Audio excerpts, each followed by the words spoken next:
Good morning प्यारे बच्चों। आज मैं आपके लिए एक बहुत ही प्यारी कहानी लेके आया हूँ और हमारी कहानी का नाम है मिशन साइकिल। ये कहानी लिखी है रोहिणी मोहन ने और ये प्यारे प्यारे चित्र बनाए हैं जयेश सिवान ने। ये कहानी है एक बच्ची की जो साइकिल सीखना चाहती है। उसका नाम है नूरेन। वो साइकिल सीखने के एक मिशन पर है, साइकिल सीखने का मिशन, ताकि वह अपने सबसे पक्के दोस्त वसीम से साइकिल रेस में जीत सके। पर नूरेन का मिशन साइकिल कुछ उलझता हुआ सा नजर आ रहा है क्योंकि उसके शहर में कर्फ्यू लग गया है। देखते हैं क्या नूरेन साइकिल सीख पाएगी। इस कहानी में हमारी कहानी का नाम है मिशन साइकिल। नूरेन को साइकिल सीखने का बहुत ज़्यादा चाव है। वो सुबह जल्दी उठती है और उठते ही कहती है, क्या सुबह हो गई? अम्मी और अब्बू ने मुझे उठाया क्यों नहीं? क्या वो भूल गए कि मुझे स्कूल जाना है? कहीं वो मुझे ही तो नहीं भूल गए? कहाँ हैं सब लोग? उसके बाद वो सबको देखकर कहती है, सभी इतने संजीदा क्यों नजर आ रहे हैं? अम्मी, अब्बू, दादू, नानी, सब। नूरेन, तुम अपने आप उठ गई? अम्मी ने कहा। मैं अम्मी के करीब चली गई। अम्मी, आज क्या इतवार है? मैंने पूछा। मेरी अम्मी स्कूल में टीचर हैं। वो बच्चों को विज्ञान पढ़ाती हैं और हम ज़्यादातर साथ में चलकर स्कूल जाते हैं। नहीं नहीं नूरी, आज स्कूल की छुट्टी कर दी गई है। उन्होंने कहा। ओह, मैंने निराश होने का नाटक करते हुए कहा, पर असल में तो मेरे मन में लड्डू फूट रहे थे। मुझे लगता है अब मुझे वसीम के घर जाना चाहिए खेलने के लिए। वसीम और मैं दोनों ही दूसरी जमात में पढ़ते हैं, पर हमारी कक्षाएं अलग अलग हैं। हम बचपन से ही एक दूसरे के पड़ोसी हैं। हमने बहुत सारी छुट्टियां एक साथ गुजारी हैं, खेलते हुए, सेब के पेड़ों से लटकते हुए और गुलाब की क्यारियों से चिल्लाते हुए। हम तब तक खेलते थे जब तक हमारे घर वाले हम पर चिल्ला ना पड़े। और एक कमाल की बात बताऊं,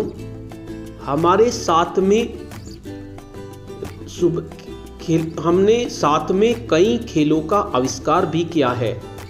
वह मेरा सबसे अच्छा दोस्त और प्रतिद्वंदी है। अब्बू ने मुझे दूध और उसमें डुबोकर खाने के लिए चोची वोर का एक टुकड़ा दिया।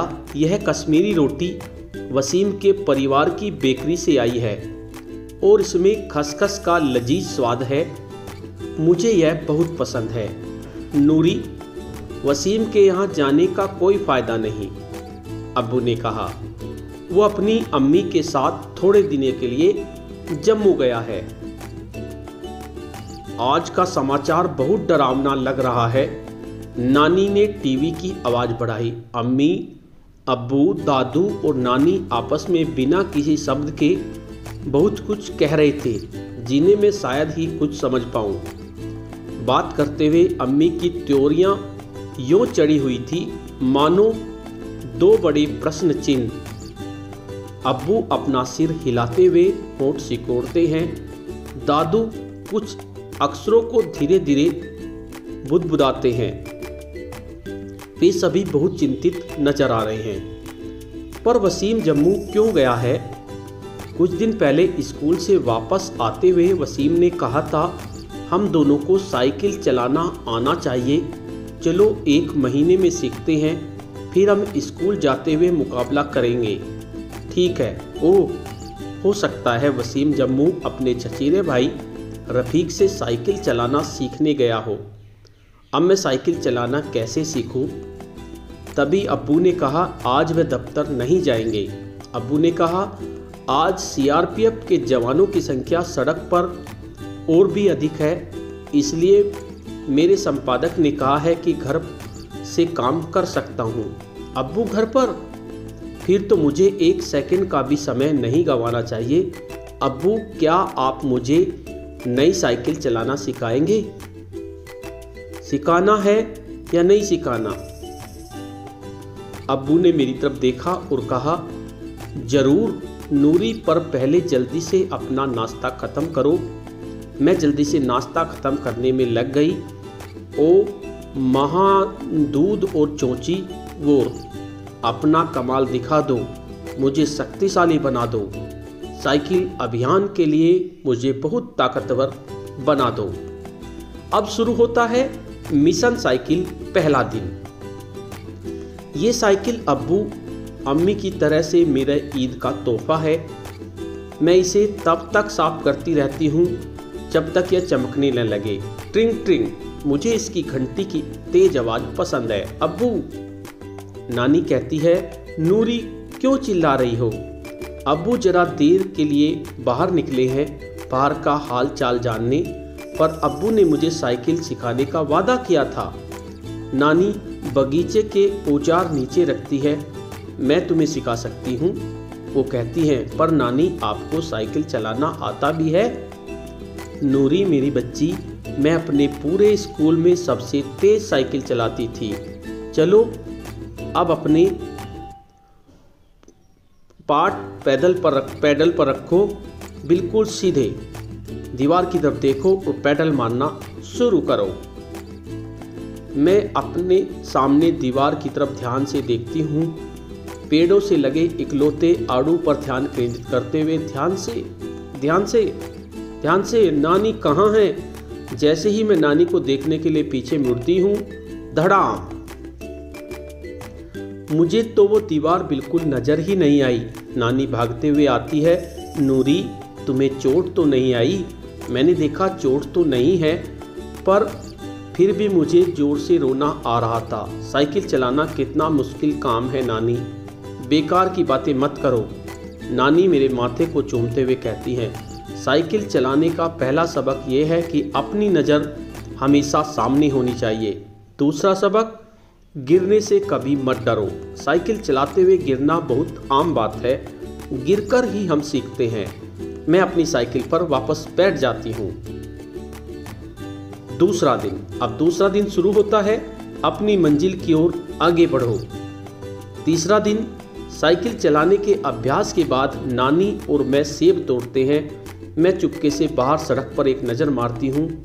सड़कें सुनसान हैं, परिंदा भी नहीं पर मार रहा। जब तुम्हारी अम्मी तुम्हारी उम्र की थी, हम लोगों को इसी तरह घर के अंदर रहना पड़ता था। नानी बोली, पता चला कि तुम्हारी अम्मी और मौसी को भी साइकिल चलाना सिखाया है। वो लोग भी हमेशा गिरते रहते हैं और भागकर नानी के पास आ जाते थे। तुम बहुत बहादुर हो मेरी प्यारी नूरी, तुम एक दिन बहुत अच्छी साइकिल चलाओगी, वसीम से भी अच्छी। मैंने पूछा, सबसे अच्छी। उसके बाद चौथा दिन शुरू होता है। नानी, ओहो, नानी छत पर सर्दियों के लिए सब्जी सुखा रही हैं। अब साइकिल चलाने में मेरी कौन मदद करेगा, मैं सिखाऊं? अखबार पर नज़र गड़ाते हुए दादू ने पूछा। दादू का इस वक्त घर पर होना काफ़ी अजीब था, पर साथ ही साथ बहुत मज़ेदार बात भी थी।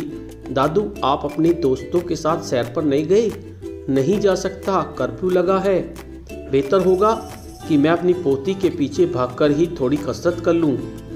मैं अपने आप को आड़ू देखने के लिए दोबारा तैयार करती हूँ और पूरी कोशिश करती हूँ कि गिरने पर बिल्कुल ध्यान ना दूँ।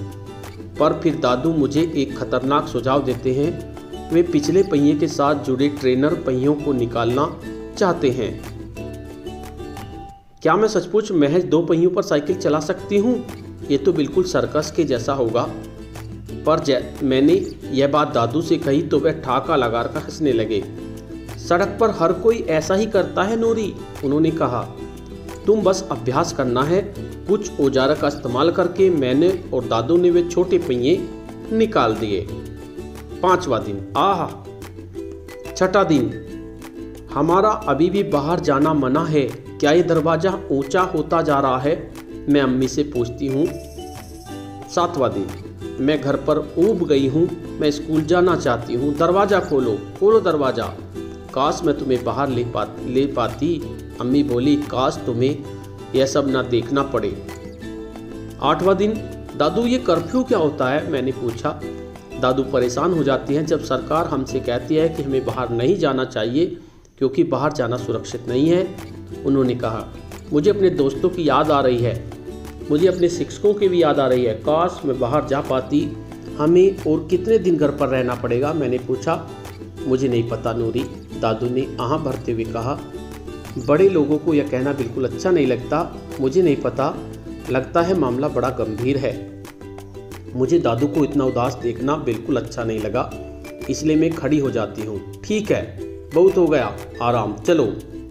10वां दिन, अब अम्मी की बारी है, वो मुझे सही तरीके से ब्रेक लगाना सिखाएंगे। हम सारी दोपहरी खूब अभ्यास करते हैं। जब चाय के समय दादू और नानी बाहर आते हैं, मैं अपना कौशल दिखाने के लिए तैयार हो जाती हूँ। तभी हमें एक जोर से आवाज़ सुनाई दी, काबूम काबूम। लोग चिल्ला रहे हैं। हम क्या चाहते, अगला शब्द मैं जानती, आज़ादी। मेरी आंखों में जलन हो रही है। अम्मी मुझे अपनी गोद में उठाती है और हम घर के अंदर भाग जाते हैं। भोजन कक्ष में हम सभी एक दूसरे के करीब गोलाकार में बैठते हैं। सभी खांस रहे हैं। अम्मी वो क्या था, मैंने पूछा। अम्मी मुझे गले से लगा देती है। बाहर लोग लड़ रहे हैं मेरी बच्ची। वो मेरी आंखें पोंछती है। मुझे एहसास होता है कि मेरी आंखों से पानी आ रहा है, उनकी आंखों से भी। जब भी ऐसा हो तुम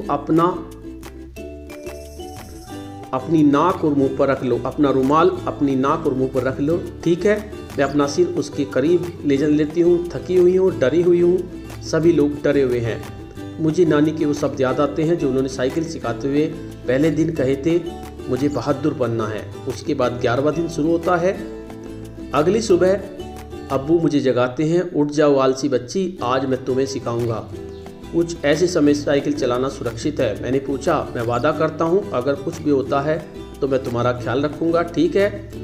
मैंने अभी सुना है कि वसीम कुछ ही दिनों में वापस लौट रहा है। क्या तुम रेस के लिए तैयार नहीं होना चाहती? मैं अब्बू के सामने साइकिल चलाती हूँ, ठीक उसी तरह जैसे दादू, नानी और अम्मी ने मुझे सिखाई है। मैं साइकिल मोड़ना सीखती हूँ और साइकिल चलाते हुए 8 की संख्या बनाती हूँ, बिना अपने पाँव जमीन पर रखे।